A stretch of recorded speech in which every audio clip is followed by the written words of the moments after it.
Muy buenas tardes o muy buenos días a todos, en función desde el país del que nos escuchen. Bienvenidos nuevamente a EAL Business School.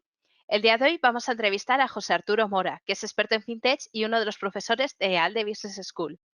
José Arturo Mora Soto es doctor en Ciencia y Tecnología Informática por la Universidad Carlos III de Madrid. También tiene un máster en Ciencia y Tecnología Informática y en Comercio Electrónico, también de la misma universidad. Como investigador, ha publicado diversos artículos en las áreas de Machine Learning, análisis de datos, ingeniería del software y métodos ágiles. Actualmente colabora como profesor invitado en varias universidades de México, de Argentina y de España. En su trabajo principal se desempeña como Curriculum Engineer, donde colabora desarrollando un programa académico de finanzas y tecnología en FinTech, coordinando especialmente el área de aplicaciones financieras de Machine Learning y tecnologías en la nube. Hola, José Arturo, ¿cómo estás? Hola, ¿qué tal? Muy bien. Me acabo de dar cuenta que tengo mi ordenador con poca batería. O sea que un momento Bueno, lo esto conecto. es lo que pasa en el directo. De todas formas, vamos a esperar unos segundos para ver si el sonido está bien y que se vayan uniendo más compañeros. Si me pueden escribir en el apartado del chat que se escribe, que se ve correctamente. De hecho, ya nos ha escrito un compañero desde Perú que nos dice que se escucha y ves perfectamente. Muchísimas gracias. Pero bueno, vamos a dejar unos segundos para que también se conecte José Arturo. Vale, Ok. bueno, quiero recordarles que esta entrevista está relacionada con el máster en gestión de riesgos digitales y ciberseguridad, del cual ya se encuentra abierto el periodo para solicitar plaza y beca. Pueden solicitarlo bien a través de nuestra web, que es www.ealde.es, o en el formulario que voy a dejarles en el apartado del chat.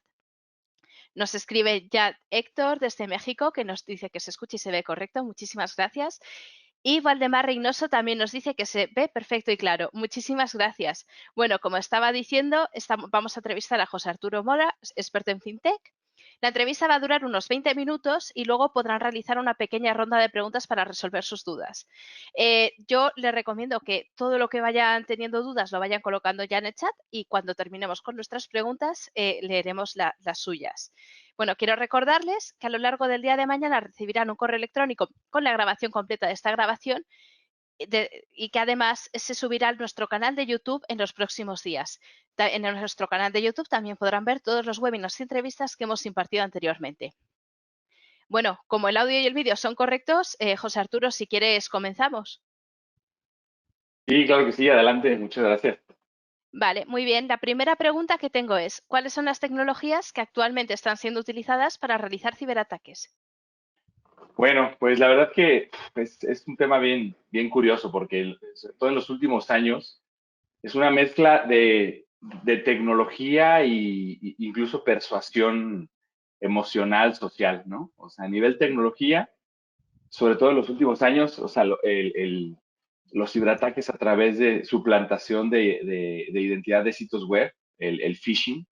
Sí, esto es cuando te llega un correo electrónico de un sitio de confianza, por ejemplo, tu banco, o por ejemplo, también se está dando últimamente mucho estas intentos de phishing a través de centros comerciales o cadenas comerciales que te haces socio, ¿no? Y te van dando descuentos.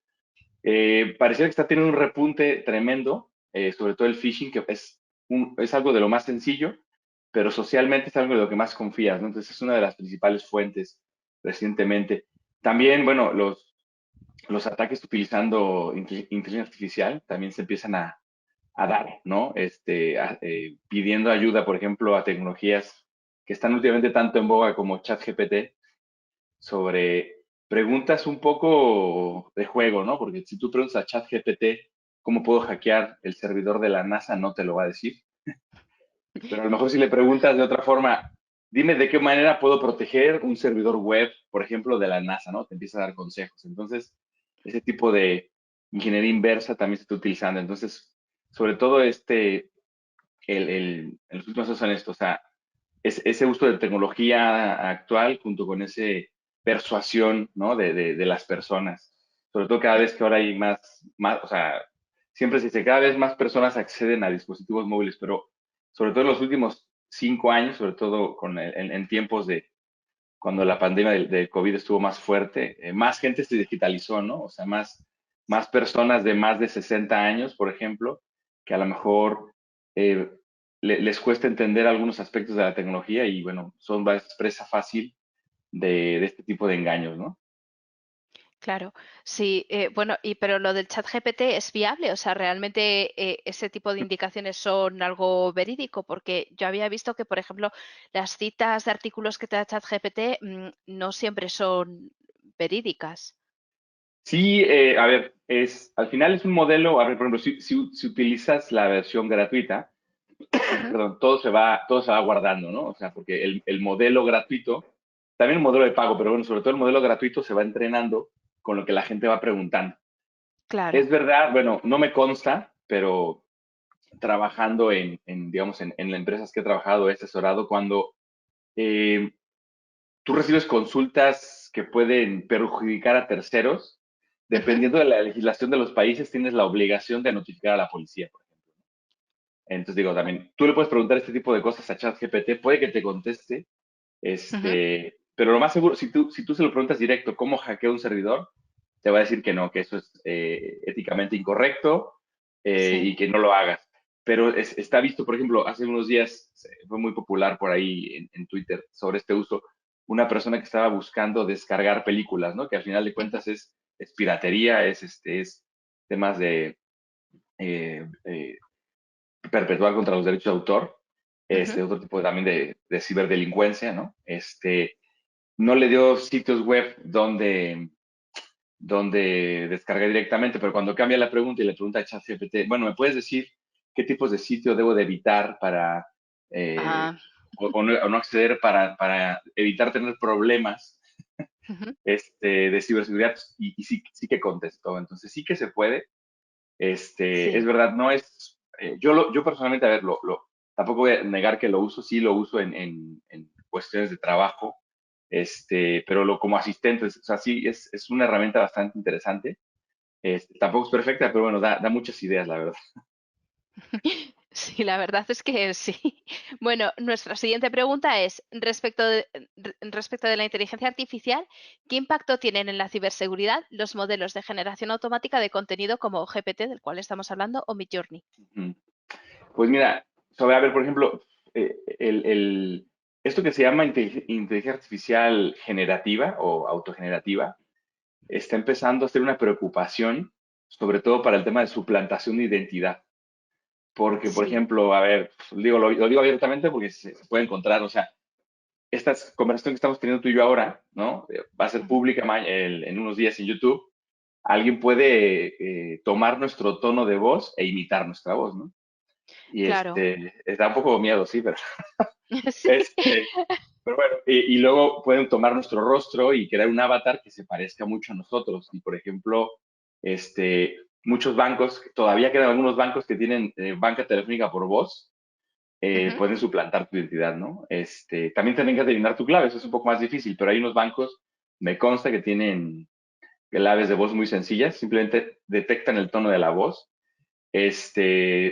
El tema, por ejemplo, de falsificación de documentos con generadores como Midjourney para generar fotografías de personas o del estilo de Midjourney. También Adobe recientemente liberó un producto comercial para generar fotografías y son muy, muy realistas.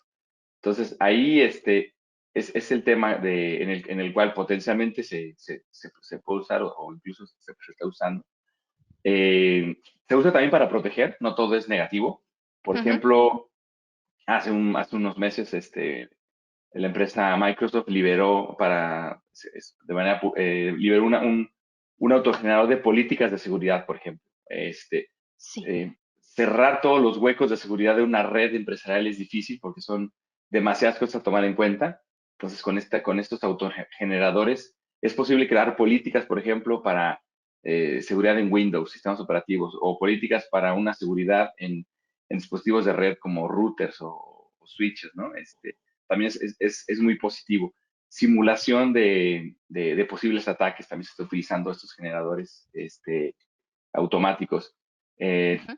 es como, bueno, quien lo quiere usar, ahora sí que hacia el lado oscuro de la fuerza, puede molestar, puede eh, perpetrar algún delito cibernético, pero también se usa para la defensa, ¿no? Pero sobre todo, o sea, yo creo que aquí la recomendación es usarlo con cautela, Mm. y si lo usas, o sea, aceptarlo, ¿no? O sea, públicamente, si tu entorno de trabajo lo estás usando, pues ser honesto porque También, por Sí. ejemplo, hace unos días hubo un fallo en un banco que Ujú. una persona utilizó este autogenerador de políticas de seguridad y hackearon los servidores, ¿no? Se robaron información de los clientes. Entonces, él no dijo que lo estaba usando y pues hubo cosas que no quedaron cubiertas. Entonces, son herramientas maravillosas, pero hay que usarlas eso, pues, con reserva al día de hoy todavía. Bueno, quiero recordar a los oyentes de que si quieren hacer alguna pregunta o si tienen algún comentario sobre lo que estamos hablando, pueden dejarlo en el apartado de chat y luego lo leemos. Vale. Bueno, la siguiente pregunta que tenemos es, ¿qué medidas pueden tomar las empresas para protegerse de ciberataques donde se emplea la inteligencia artificial como herramienta? Ujú.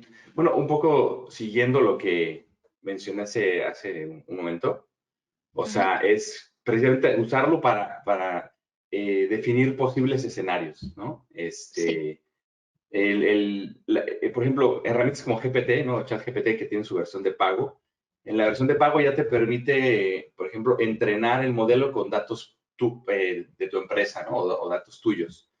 Mm. Con entrenar me refiero, herramientas como ChatGPT, digamos, son capaces de dar respuestas porque básicamente, así como hace Google, ¿no? Ha ido indexando, ha ido extrayendo toda la información pública disponible, ¿sí? Sí. Que bajo ningún momento, en ningún momento ha hecho algo ilegal, simplemente todo lo que es público lo ha analizado. Entonces tú si cuentas con registros históricos de cómo te han atacado, por ejemplo, o los ataques que has sufrido en tu empresa, puedes entrenarlo, ¿no? Y usar, digamos, derivaciones de este tipo de inteligencia artificial autogenerativa para crear políticas, ¿no? Con base, por ejemplo, ¿qué políticas has hecho en el pasado que te han fallado? Y poder generar nuevas políticas, tratando de, digamos, tapar esos huecos de seguridad que tuviste en el pasado. ¿Se puede hacer también a mano? Sí, se puede hacer a mano. O sea, se puede reunir un grupo de personas y ponerse a pensar, hacer una lluvia de ideas, tratar de resolverlo. Pero como decía anteriormente, estas herramientas son muy útiles, sobre todo por la parte del ahorro del tiempo, ¿no? Ujú. Pero siempre, o sea, y me lo preguntan muy, muy a menudo, ¿no? Que alguna vez nos va a dejar sin trabajo, pues a ver, yo creo que trabajos mecánicos que se puedan automatizar, pues sí, los podemos sustituir, ¿no? Como cuando Ford presentó la producción en serie de vehículos, ¿no? Claro. Y mucha gente pues, se quedó sin trabajo, pero nacieron nuevos trabajos. Entonces, realmente yo creo que eso va a pasar, ¿no? O sea, nacerán nuevos trabajos. Y para mí, al día de hoy, o sea, uno de esos trabajos es las personas que son expertos en su área, verificar, ¿no? Que lo que se genera con estas inteligencias artificiales autogenerativas sea válido. O sea, Ujú. es como cuando buscas algo en Google y lo das por cierto porque está en un sitio web, ¿no? Y cuando estás estudiando siempre te dicen los profesores, bueno, dame la referencia. Te vas y es un sitio de fake news, ¿no? O un invento o algo. Con esto va a pasar lo mismo, o sea, ChatGPT también ha leído fake news, ¿verdad? Sí. Sí es posible que pueda discernir entre algo falso y verdadero por el nivel, digamos, de inteligencia que ha adquirido el algoritmo, sí, y del Ujú. entendimiento, digamos, de la semántica, así como somos los seres humanos de algunos aspectos del lenguaje, pero bueno, la verificación sigue siendo algo clave, ¿no? Entonces, yo creo que esa es la mejor forma, o sea, usar de proteger usando esta misma herramienta que se puede usar para perpetuar ataques, usarla pues con esa, ahora sí, intelecto e inteligencia humana para usarlo como aliado, ¿verdad? Y hacer más eficiente tu trabajo. Vale. Y respecto del cómputo cuántico, ¿cuál es la principal amenaza que representa este nuevo modelo de cómputo para la ciberseguridad? Pues mira, el cómputo cuántico es algo también, otro tema que hoy, digamos, nos preocupa en el área de la ciberseguridad y nos ocupa. Digamos, dicho de forma sencilla, las superordenadores que existen hoy en día, que son capaces de procesar millones de instrucciones en segundos, este, eh, van más lento en su proceso en su poder de cálculo que esta nueva tecnología del cómputo cuántico. Ujú. Entonces, por ejemplo, uno de los ataques que se sigue haciendo hoy en día mucho es el ataque por fuerza bruta, por ejemplo, adivinar un password, ¿no? El ataque por fuerza bruta significa ir probando distintas posibles combinaciones de una contraseña hasta que mágicamente, por decirlo así, o literalmente por probabilidad o por estar intentando, lo consigues, ¿no? Y es de los ataques más sencillos y es tan fácil como tener un pequeño script, ¿no? En cualquier lenguaje de programación, no sé, por ejemplo, Python, lo dejas ahí toda la noche y en algún momento vas a adivinar la contraseña, ¿no? Hay contraseñas más seguras, mientras más caracteres tienen, pero con el nuevo paradigma del cómputo cuántico, esa capacidad de procesamiento es más potente. Entonces, a lo mejor lo que a un ordenador actual le toma, no sé, días, a un ordenador cuántico le va a tomar, no sé, horas, ¿no? Y ahí la mayor preocupación es sobre todo en algoritmos como el RCA, que es el que se utiliza para el cifrado de comunicaciones prácticamente en todo el Internet. Y ya hay a nivel experimental pruebas de que usando ordenadores cuánticos se puede hackear estas claves incluso de 128 bits o de 256, que son las más complejas.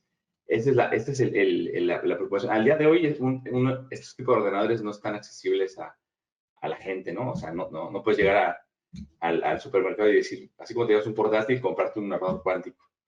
Pero se dice que en los próximos 10 años va a pasar. Entonces, ¿cuál es el reto? Pues definir nuevas estrategias para proteger la información. También avanzar, por ejemplo, en temas de gestión de identidad, ¿no? Para que sea más complejo, por ejemplo, suplantar la identidad de una persona, de una organización. Y ahí, bueno, hay una serie el propio cómputo cuántico es una posible solución. También a nivel, digamos, de las matemáticas, ¿no? que hay detrás de un algoritmo de cifrado, también se está trabajando en ello, sobre todo en universidades. El uso de tecnologías, por ejemplo, como el blockchain, también para almacenar información cifrada, distribuida, con consenso, ¿no? Como funcionan algunas cadenas de bloques en herramientas de blockchain, es otra posible solución. O sea, no hay nada escrito ahora, y hay mucha investigación en el tema, ¿no? Vale, ¿y qué medidas están tomando los gobiernos y las empresas para enfrentar los retos que traerá para la ciberseguridad este cómputo cuántico? Pues mira, a ver, a nivel gobierno es súper dispar, ¿no? Hay gobiernos que creo que, digo, con todo respeto, no están haciendo nada, ¿no? No vamos a mencionar países para evitar conflictos, pero hay reuniones anuales, por ejemplo, no sé, la OCDE se reúne anualmente o cada 2 años, tiene un consejo de ciberseguridad para evaluar el estatus. La Unión Europea también tiene una comisión de ciberseguridad. Estados Unidos por su lado, por ejemplo, ¿no? Con Canadá principalmente, Reino Unido. Entonces, dependiendo, hay países que no están haciendo nada, o sea, lo ven lejos, porque quizás yo también puede que tengan problemas internos sociales más complejos. Vamos también a entender, tampoco vamos a ser injustos. Y los gobiernos que a lo mejor tienen la capacidad de hacer algo, ¿qué se está haciendo? Colaborar con las empresas en el tema de investigación, ¿no? Los gobiernos colaboran con empresas a través, o sea, de cuestiones digamos, tan tradicionales como ofrecer becas para que una persona estudie un doctorado en una universidad, financiado por el gobierno, compartir información con las empresas, ¿no? Sobre todo para el desarrollo de este nuevo paradigma de cómputo. De lo que más, al menos de lo que más abiertamente se conoce, sobre todo es de lo que pasa en la Unión Europea y en Estados Unidos. Ahí sí, o sea, prácticamente van muy de la mano el desarrollo de estas tecnologías. Primero porque es caro, ¿sí? Se requiere de una gran inversión de dinero. Hay empresas muy grandes como Google o Microsoft que están haciendo sus propios investigaciones sobre cómputo cuántico, financiados por ellos mismos, pero no tienen esa capacidad económica, no sin dejar de colaborar con el gobierno. Entonces, básicamente es un trabajo en equipo. Preparar gente, ¿sí? Ya se empiezan a ver en algunas másters o incluso algunas grados, ¿no? Donde se empieza a hablar del cómputo cuántico como asignatura, entender cómo funciona este nuevo paradigma, porque el cómputo cuántico no solo va a ser, bueno, el procesamiento es de otra manera, ya no son unos y ceros, es básicamente todos los posibles estados que puede tener un electrón, ¿no? O sea, que sabemos que son infinitos, así, sin meternos demasiado técnico. Y eso que van a necesitar también nuevos lenguajes de programación, ¿no? Nuevas formas de desarrollar software, nuevas formas de probar software, nuevas maneras de diseñar sistemas. Entonces, todo esto, pues, es un proceso que yo creo que empezó, si no, pues, más fuertemente en los últimos 10 años. Eso, inversiones de gobiernos, inversiones de empresas, universidades preparándose para formar gente para ese, digamos, demanda que viene en el futuro, ¿no? O sea, yo creo que en los últimos años la inteligencia artificial, vamos a hablar, sobre todo el último año, robó terreno a todo, ¿no? Nadie habla se dejó hablar mucho de criptomonedas, se dejó hablar mucho de blockchain, se dejó hablar de incluso de ciberataques, ¿no? Se dejó de hablar de muchas cosas porque toda la atención se le llevó a la inteligencia artificial, que no es que sea algo malo, ¿no? Pero bueno, en el mundo de la tecnología sigue habiendo otros aspectos, sobre todo para que opere de manera fluida, ¿no? Y para que opere de manera fluida tiene que ser seguro. Nosotros tenemos que confiar en, o sea, tú y yo ahora confiamos en que este webinar va a ir adelante porque el software está operando, ¿no? De momento nadie se ha metido y nos ha quitado aquí el micrófono para hablar, o sea, así tienen que ser las cosas, ¿no? O sea, y esto es gracias a esos avances, ¿no? Esa gente que hace esa investigación básica. Y luego también una pregunta que me hacen a veces a las personas, sobre todo alumnos que tenemos en máster, o sea, que hay que estudiar, ¿no? O sea,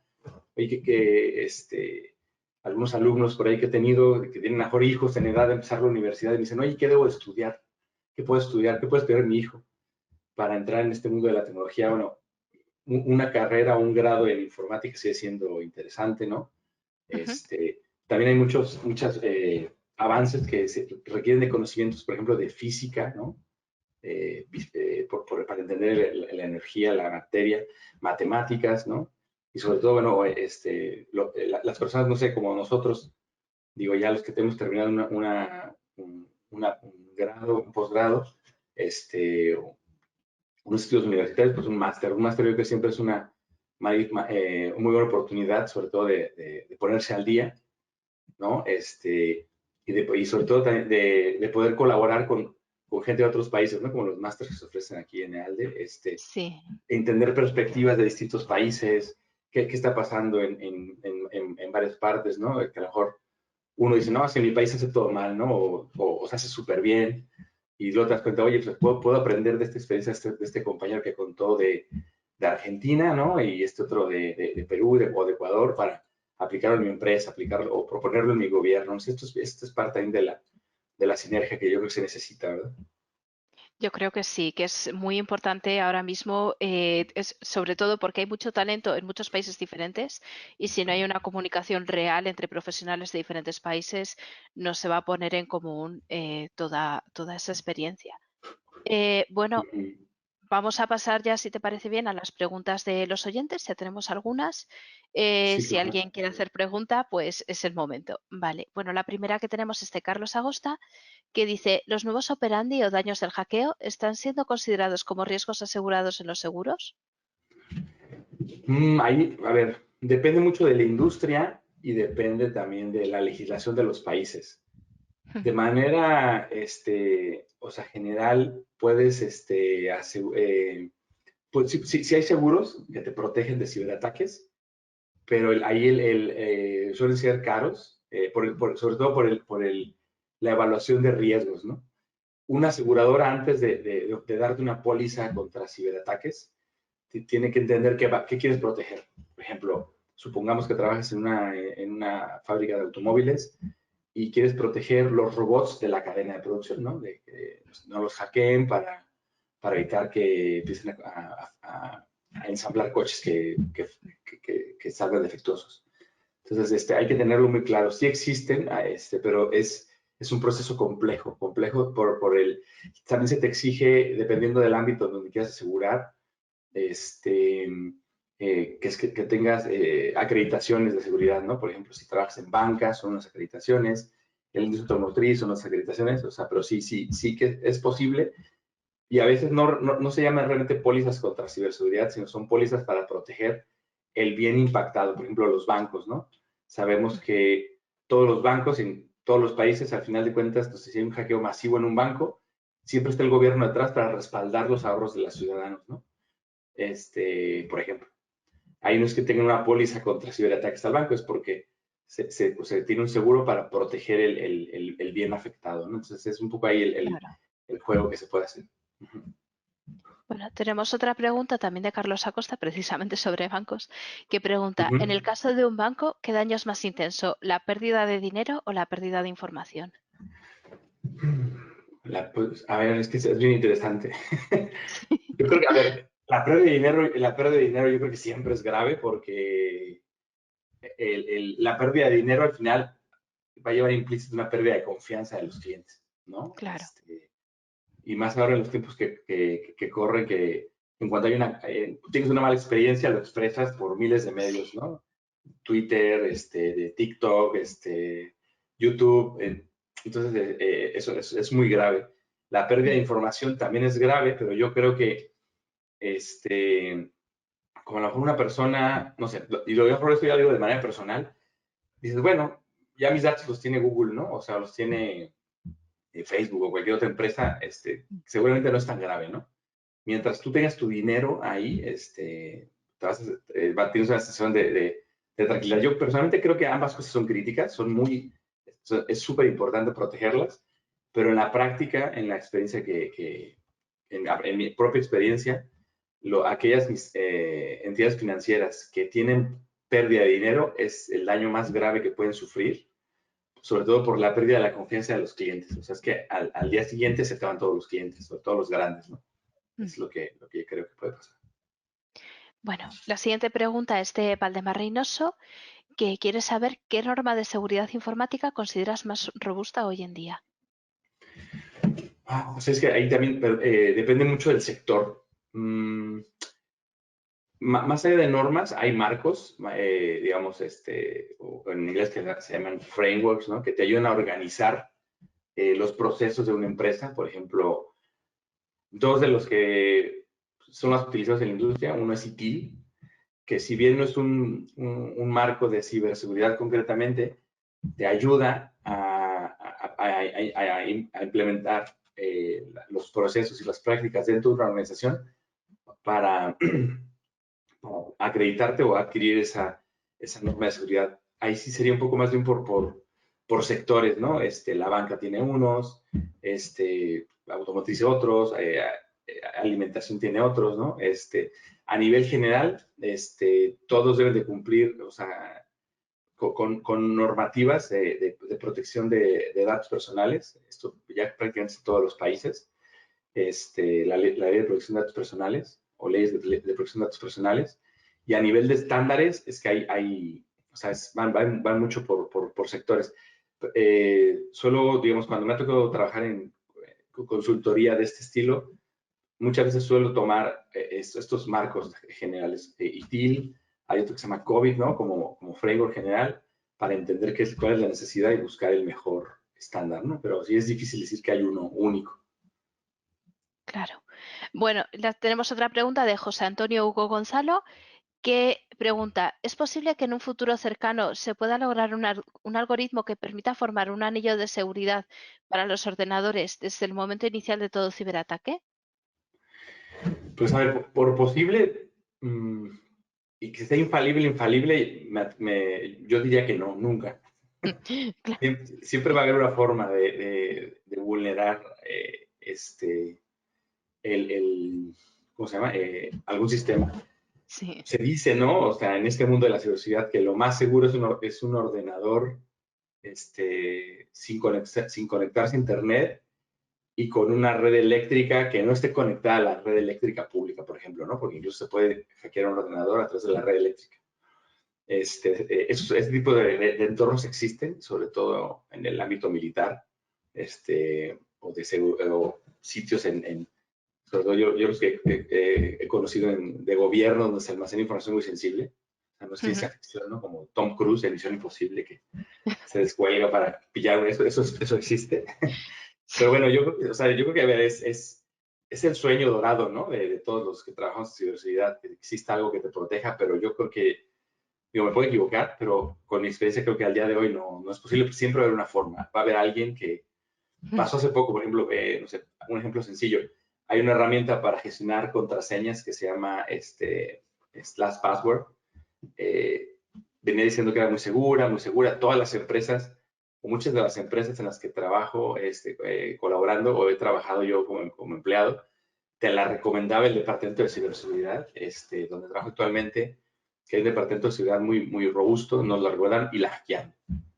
Se hackearon LastPass y se robaron datos, ¿no? O sea, conozco gente que incluso tenía guardada ahí sus llaves de billeteras de criptomonedas y les han robado criptomonedas, les han vaciado las wallets. Entonces, sí, es difícil. No es un poco, es utópico, diría yo, al día de hoy. A lo mejor en 10 años me equivoco, no sé, pero hoy creo que no se podría. Bueno, es que echa la ley y echa la trampa, yo creo. Sí, Bueno, sí. Tenemos una última pregunta de Carlos Acosta que pregunta, ¿la parte negativa del uso de ordenadores cuánticos se puede decir que es la vulnerabilidad al hackeo? pues a ver, la parte negativa, yo creo que es que el cómputo tradicional, vamos a decir, el cómputo binario, que es el que tenemos ahora, va a quedar, digamos, totalmente descubierto cuando esto sea comercial, ¿no? Yo creo que tiene que ir avanzando paulatinamente. El día que tengamos, no sé, en una tienda de ordenadores, un ordenador de sobremesa cuántico, será el día que todos estos problemas de ciberseguridad estén, o casi todos, los más comunes estén resueltos. De lo contrario, o sea, es que sería como liberar una llave maestra, ¿no? Para perpetrar muchos ciberataques. Yo creo que entonces el riesgo es ese, que si hoy hubiera un ordenador comercial, quedaría muy vulnerable al resto de sistemas, ¿no? Vamos a llamarle binarios como funcionamos hasta el día de hoy. Claro. Bueno, pues con eso ya terminamos toda la ronda de preguntas y el tiempo de la entrevista también. Muchísimas gracias por venir, José Arturo. Gracias a ustedes por la invitación y un saludo para todos los que nos asistieron. Gracias por haber venido. Muchísimas gracias a todos. Adiós.